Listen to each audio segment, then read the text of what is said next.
যে ক্রীড়া হলে পেশা, পরিবার পাবে ভরসা। আমরা খেলাধুলাকে পেশা হিসেবে প্রতিষ্ঠা করতে চাই। আমাদের এই নতুন করে স্পোর্টসের মূল লক্ষ্যই হচ্ছে যে প্রতিভাবানদেরকে তুলে নিয়ে আসা এবং তাদেরকে আগামী 5 বছর 10 বছর মেয়াদি তাদেরকে এবং তাদের পরিবারের সকল দায় দায়িত্ব গ্রহণের মাধ্যমে কিন্তু আমরা সেই খেলোয়াড়দেরকে প্রতিষ্ঠিত করতে চাই যারা ভবিষ্যতে বাংলাদেশের ফ্ল্যাগকে বিশ্ব মানচিত্রে উপস্থাপন করবে।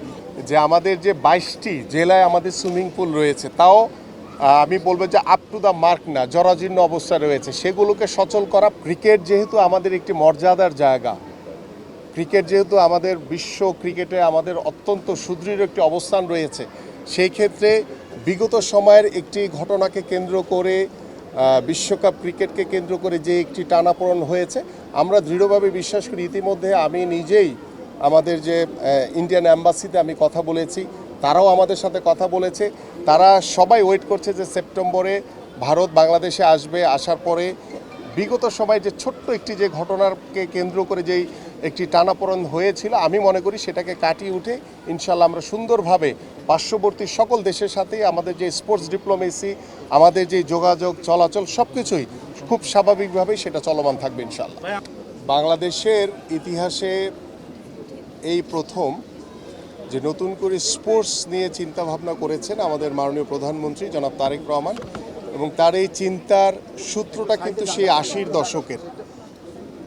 তার পিতা আমাদের শহীদ রাষ্ট্রপতি জিয়াউর রহমান 80-র দশকে যখন নতুন করে সাংস্কৃতিক অঙ্গনে নতুনভাবে সংযোজন করেছিলেন, সেই দিক থেকেই কিন্তু তার এই চিন্তা যে আগামীতেও আমরা নতুন করে স্পোর্টসের মাধ্যমে আমরা সারা বাংলাদেশ থেকে তৃণমূলের একদম যারা হয়তো বা নিজেদেরকে ওইভাবে এখন পর্যন্ত উপস্থাপন করতে পারেনি, সেই ছোট ছোট ক্রীড়াবিদদেরকে কিভাবে প্রতিভা অন্বেষণের মাধ্যমে তাদেরকে কিভাবে জাতীয় পর্যায়ে পরিচয় করিয়ে দেওয়া যায়, জাতীয় পর্যায়ে কিভাবে তারা অংশগ্রহণের মাধ্যমে নিজেদেরকে প্রতিষ্ঠিত করতে পারে একজন ক্রীড়াবিদ হিসেবে।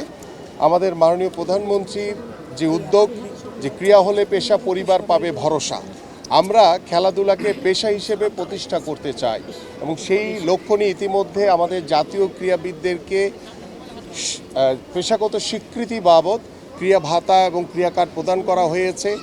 এবং আমাদের নতুন করে স্পোর্টসের মাধ্যমে আমরা সারা বাংলাদেশ থেকে তৃণমূল থেকে প্রতিভা অন্বেষণের মাধ্যমে তাদেরকে আমরা আমাদের যে বিকেএসপি রয়েছে সেইখানে বিকেএসপিতে তাদের ভর্তি করিয়ে তাদের পড়াশোনা, খেলাধুলার সকল দায় দায়িত্ব আমরা সরকার বহন করব। এইভাবেই আমরা একটি দীর্ঘমেয়াদী পরিকল্পনা নিয়ে আমাদের নতুন করে স্পোর্টস কার্যক্রম শুরু হয়েছে। আমাদের যে প্রথম যে আসর সেটি আমরা আজকে আনুষ্ঠানিকভাবে উদ্বোধন করলাম এবং আমাদের মাননীয় প্রধানমন্ত্রী 27শে জুলাই তিনি পুরস্কার প্রদানের মাধ্যমে আমরা যে আমাদের সমাপনী যে অনুষ্ঠান সেটি ইনশাল্লাহ সফলভাবে শেষ করতে পারবো বলে আমরা আশা করি। ইনশাল্লাহ দ্বিতীয় আসর আমাদের সেপ্টেম্বর থেকে আবার আনুষ্ঠানিকভাবে শুরু হবে। ইতিমধ্যে আমাদের দ্বিতীয় আসরের অনলাইন যে রেজিস্ট্রেশন কার্যক্রম 1 জুলাই থেকে শুরু হয়েছে, 2 মাস ব্যাপী থাকবে। আপনারা সবাই জানেন যে প্রথম আসরে প্রায় 1,68,648 জন অনলাইনে রেজিস্ট্রেশন করেছিল এবং তার ভিতরে প্রায় 47,000 প্লাস ছিল আমাদের কিশোরীরা এবং কিশোর ছিল 1,21,000 সামথিং। এইভাবে আমরা তৃণমূলে চেষ্টা করছি যে আমাদের বর্তমান সরকারের বয়স প্রায় 5 মাস, আমরা 5 মাস পার করেছি। আমরা ইনশাআল্লাহ 6 মাসের ভিতরেই যে আমাদের 180 দিনে যে কর্মসূচি রয়েছে খেলাধুলাকে পেশা হিসেবে প্রতিষ্ঠা করা, নতুন করে স্পোর্টস, আমাদের খেলার মাঠ, এত খেলার আয়োজন কিন্তু মাঠ কোথায়, সে মাঠের জন্য ইতিমধ্যে আমরা উদ্যোগ গ্রহণ করেছি। ইনশাল্লাহ আমরা ঢাকা শহর, ঢাকা অন্যান্য বিভাগীয় শহরগুলোতে এবং প্রত্যেকটি জেলা পর্যায়ে আমরা মাঠের জন্য ইতিমধ্যে আমাদের স্থানীয় সংসদ সদস্যদেরকে চিঠি দেওয়া হয়েছে। ইউনিয়ন পর্যায়ে আমাদের প্রায় 4,599টি ইউনিয়ন রয়েছে।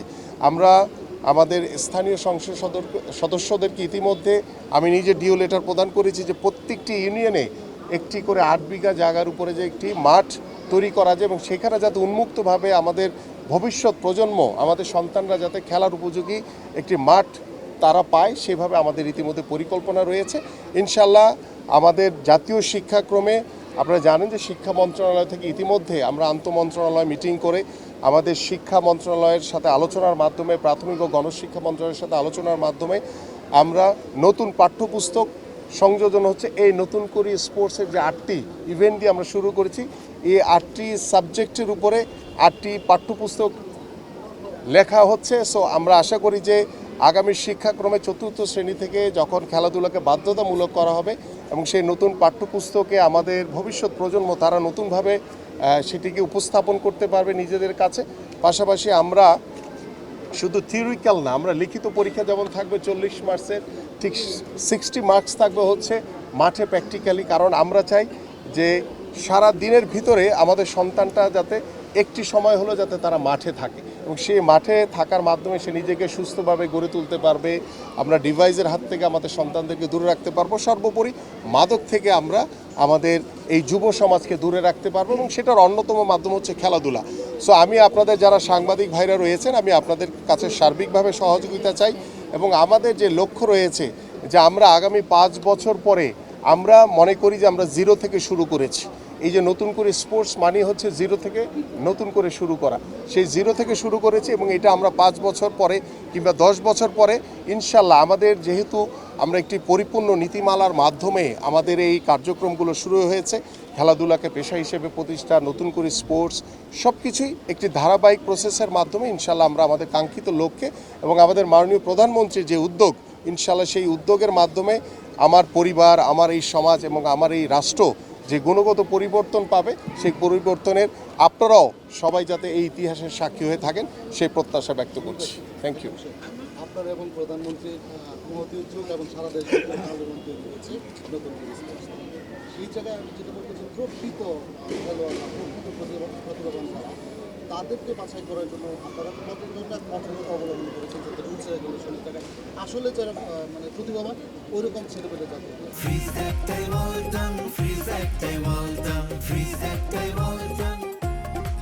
আমাদের এই নতুন করে স্পোর্টসের মূল লক্ষ্যই হচ্ছে যে প্রতিভাবানদেরকে তুলে নিয়ে আসা এবং তাদেরকে আগামী 5 বছর 10 বছর মেয়াদি তাদেরকে এবং তাদের পরিবারের সকল দায় দায়িত্ব গ্রহণের মাধ্যমে কিন্তু আমরা সেই খেলোয়াড়দেরকে প্রতিষ্ঠিত করতে চাই যারা ভবিষ্যতে বাংলাদেশের ফ্ল্যাগকে বিশ্ব মানচিত্রে উপস্থাপন করবে।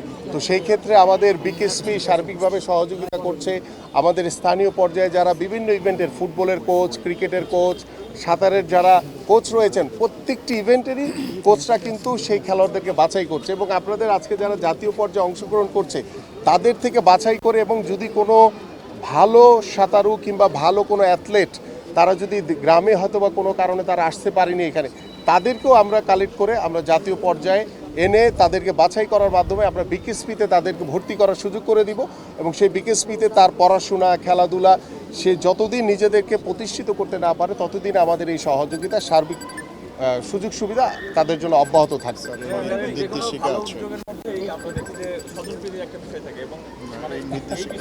অনুসরণ করা হচ্ছে, প্রত্যেকটা ইউনিয়ন পর্যায় থেকে কমিটি আছে।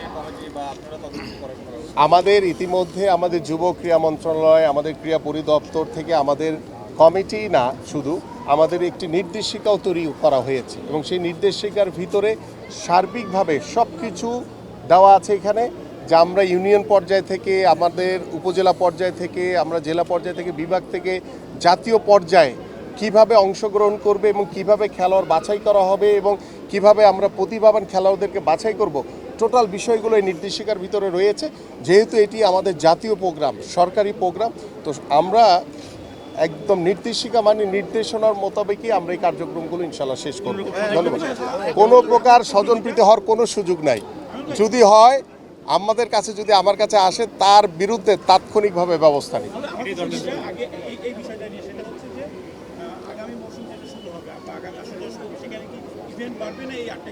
আমাদের 8টির সাথে আরও 2টি ইভেন্ট বাড়ছে, সেটি হচ্ছে একটি ভলিবল, আরেকটি হচ্ছে টেবিল টেনিস। তো এই 10টি ইভেন্ট নিয়ে ইনশাল্লাহ দ্বিতীয় আসর শুরু হবে। আমরা পর্যায়ক্রমে আরও অন্যান্য স্পোর্টস যেগুলোতে আমাদের সাবকন্টিনেন্টে কিংবা আমাদের এশিয়ান গেমস কিংবা অলিম্পিকের মতো আসরে যেগুলোতে আমাদের পদক পাওয়ার সম্ভাবনা বেশি রয়েছে, সেই ইভেন্টগুলোকে আমরা প্রথমত ইন্ট্রোডিউস করতে চাই। পর্যায়ক্রমে আমাদের এই নতুন করে স্পোর্টসে আরও অন্যান্য ইভেন্টগুলো ইনশাল্লাহ আমরা সংযোজন করব। আরেকটা বিষয় হচ্ছে যে আমরা দেখেছি যে 27টা ফেডারেশনে কমিটি দিয়েছেন, গভর্নমেন্ট কমিটি দিয়েছেন হয়েছে, একটা নির্দেশনা দেওয়া হয়েছে 90 দিনের ভিতরে নির্বাচন অনুষ্ঠিত করতে হবে, কিন্তু তার আগে তো জেলায় নির্বাচন করতে হবে, কিন্তু এখন পর্যন্ত জেলা কোনো কমিটি গঠিত হয়নি যেটা আমি জেনেছি। এই বিষয়ে ওই জেলা কমিটি আমাদের জেলা কমিটির ম্যাক্সিমামগুলো হয়ে গেছে, আমাদের কিছু কমিটি বাকি আছে, সেটা আমরা ওই 3 মাস ধরেই আমরা এই কার্যক্রমগুলো শেষ করবো ইনশাল্লাহ। একটা প্রশ্ন আমি মানে অনুষ্ঠানের বাইরে করতে যাচ্ছি। সেপ্টেম্বরে বাংলাদেশে ভারত দল আসার কথা রয়েছে সিরিজ খেলতে। তো এই সিরিজের একটা ইস্যু আছে যে এটাতে দুই দেশের গভর্নমেন্টের একটা নেগোসিয়েশনের ব্যাপার আছে, কারণ দুই দল আসার আগে গভর্নমেন্টের থেকে একটা চূড়ান্ত সিদ্ধান্ত আসবে। তো আপনারা কি তাদের সাথে নেগোসিয়েশনের ব্যাপারে কোনো কিছু আলোচনা হয়েছে বা চিন্তা করেছেন? দেখেন, বর্তমান সরকার স্পোর্টস ডিপ্লোমেসিকে সর্বোচ্চ গুরুত্ব দিচ্ছে। আর ক্রিকেট যেহেতু আমাদের একটি মর্যাদার জায়গা, ক্রিকেট যেহেতু আমাদের বিশ্ব ক্রিকেটে আমাদের অত্যন্ত সুদৃঢ় একটি অবস্থান রয়েছে, সেই ক্ষেত্রে বিগত সময়ের একটি ঘটনাকে কেন্দ্র করে বিশ্বকাপ ক্রিকেটকে কেন্দ্র করে যে একটি টানাপোড়েন হয়েছে, আমরা দৃঢ়ভাবে বিশ্বাস করি। ইতিমধ্যে আমি নিজেই আমাদের যে ইন্ডিয়ান অ্যাম্বাসিতে আমি কথা বলেছি, তারাও আমাদের সাথে কথা বলেছে।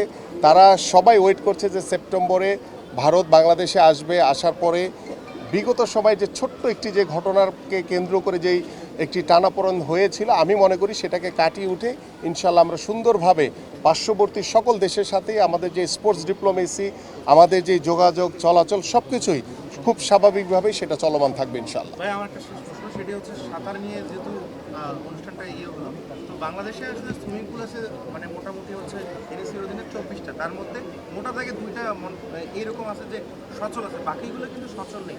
যে সাঁতারুগুলো উঠে আসছে, আমি ম্যাক্সিমাম সবার সাথে মানে কথা বলেছি, তারা বিভিন্ন পুকুর বা বিভিন্নভাবে যেভাবে করে চলে আসছে। তো এই সুইমিং পুলগুলো নিয়ে কোনো উদ্যোগ আছে কিনা বা সচল করা? আমরা ইতিমধ্যে সিদ্ধান্ত নিয়েছি, আমাদের মাননীয় প্রধানমন্ত্রী ইতিমধ্যে আমাকে নির্দেশনা দিয়েছেন যে আমাদের যে 22টি জেলায় আমাদের সুইমিং পুল রয়েছে, তাও আমি বলবো যে আপ টু দ্য মার্ক না, জরাজীর্ণ অবস্থা রয়েছে, সেগুলোকে সচল করা। পাশাপাশি আমাদের 64টি জেলায় আমরা সুইমিং পুল নির্মাণ করার ইতিমধ্যে একটি প্রকল্প গ্রহণ করেছি। ইনশাল্লাহ পর্যায়ক্রমে আমাদের আগামী 5 বছরের ভিতরে আমরা আশা করছি যে ইনশাল্লাহ 64টি জেলায় যাতে আমরা এই ধরনের একটি আন্তর্জাতিক মানের সুইমিং পুল আমরা গড়ে তুলতে পারি। কারণ এই প্রত্যেকটি সুইমিং পুলের পিছনে আমাদের কিন্তু নতুন করে স্পোর্টসে যারা অংশগ্রহণ করছে প্রত্যেকটি জেলা থেকে, ইউনিয়ন থেকে, তারাই কিন্তু সেখানে তারা অংশগ্রহণ করবে, তারা সাঁতার শিখবে, তারা সাঁতার কাটবে এবং তাদের ভিতর থেকে আমরা জাতীয় পর্যায়ে ভালো সাঁতারু আমরা গ্রহণ করতে চাই, যারা বাংলাদেশের পতাকা তারা বিশ্ব মানচিত্রে উপস্থাপন করবে। Thank you. দীর্ঘদিন যাবত এই যে